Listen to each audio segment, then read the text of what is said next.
Part 9, Dr. Kemi Olunloyo, regarding my father's death, April 9, 2025.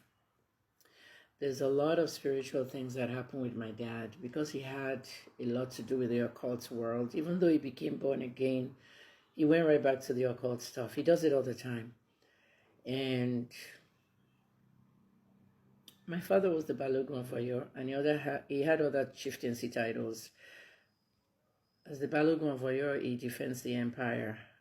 I sincerely believe my father was always wearing some kind of charm that took a lot from his children, his nephews, his nieces, and all. And to get more power, he would use that charm to elevate himself, and we go down. That's all I saw in it. Everybody stopped picking daddy's phone call up. One of my cousins had a stroke. After daddy had a stroke, the minute daddy got well, a 38-year-old man had a stroke. Can you believe this? And it's like, he didn't know. He was the one that daddy always called. He stopped picking up daddy's calls because he thought that he was being too friendly. I don't know where he transported my dad or any of them there, but as soon as daddy is in his car, the car got bad. I've told you about cars going bad when he gets into people's cars. Whatever the energy was, it was negative. I left Ibadan.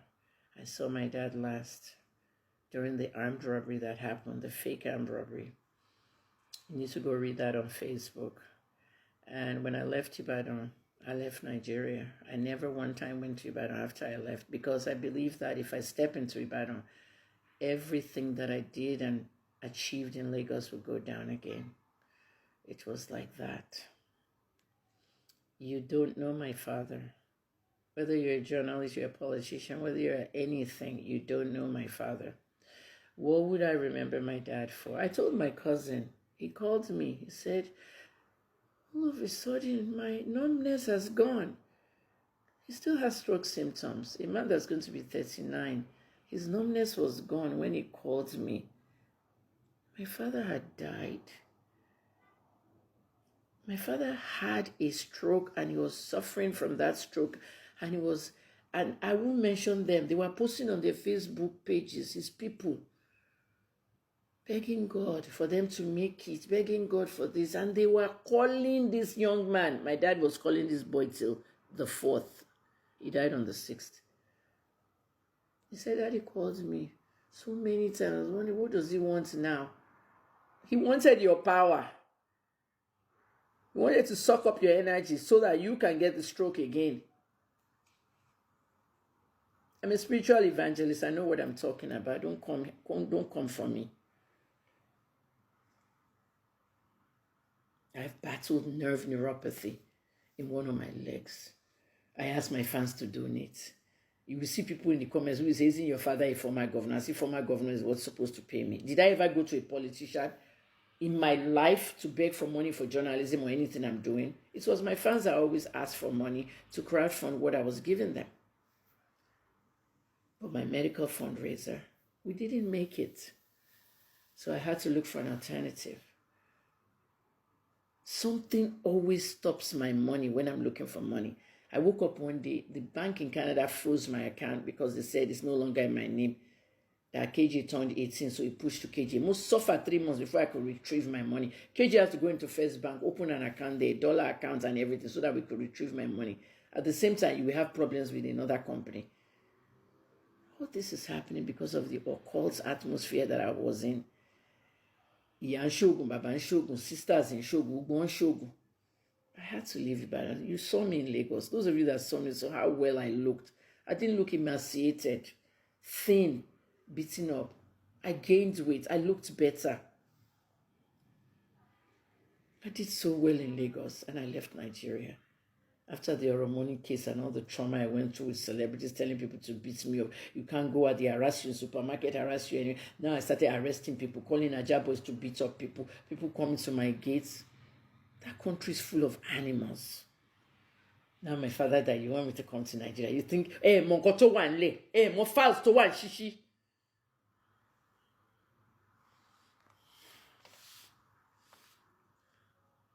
At the end of the day, Just like my cousin said, all his stroke symptoms vanished. He has not been numb anymore. For 3 days now, that's the same way my nerve neuropathy eased. I begged doctors to amputate my leg. I was in so much pain, fiery pain. You saw the live videos I do. When the pain comes, I'll go live so you can see my pain. Amputate me, they refused. They said I don't have diabetes and I should go and do blood sugar. We did blood sugar, fasting glucose, no diabetes. I have normal blood sugar. Talo di mi lese. Lola Akpankpa, my first cousin that died in America. Egboti wa ni ese Lola lati day one. People in my family know what I'm talking about. They blamed that one on Alaja, saying she was the one that did juju to her daughter's daughter, to her granddaughter.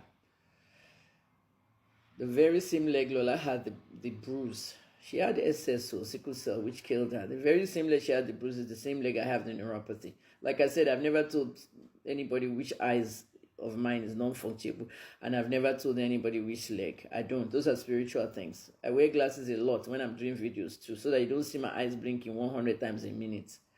At the end of the day, on Sunday the 6th of April, the day my father died, early hours, my leg eased and blood flowed into my leg for the first time in 2 years, into my foot. Timoberu DVT, deep vein thrombosis. If it clots, I wear compression stockings, avoiding a clot. If it clots and it travels to the lung, I die of pulmonary embolism, God forbid. My father died. My cousin's stroke symptoms vanished.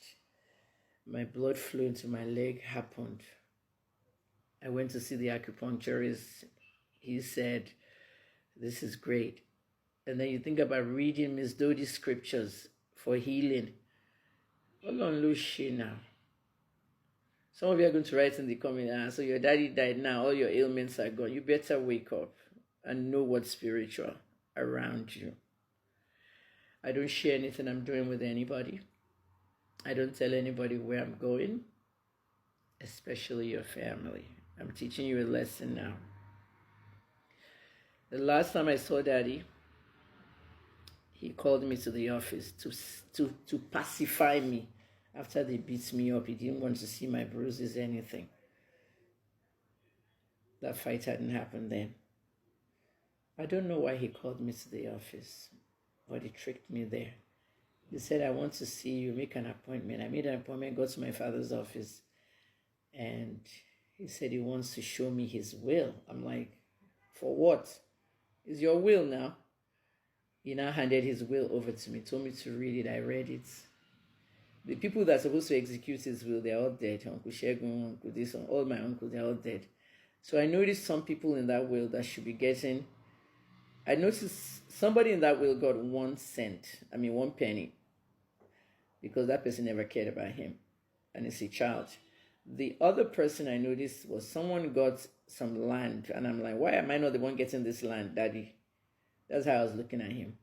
After I looked at the whole will, he now took it back from me. You should know my dad, he's crafty. He now took the will back from me, and he tore it into pieces in front of me, and I laughed. I said, what is going on here? What's this appointment for? I went in to read the will. I said, Daddy, you bank where? Shebi First Bank, let him bank. And that your access bank, that you always arrest the manager and your pension is late and blah, blah, blah. So the funny part of my father, if you know his humor, it will be like, I'm going to write a new will.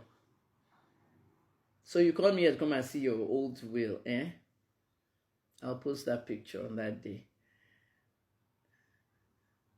I just wanted you to know the people that are not taking care of me. I want to say thank you for taking care of me when I was very ill. You know, he's died 3 times on the internet, and the 4th one is gone forever. Daddy, I love you. Before I left, he said, I'm leaving you 80% of what I have in Access Bank. I suffered with no money 11 years.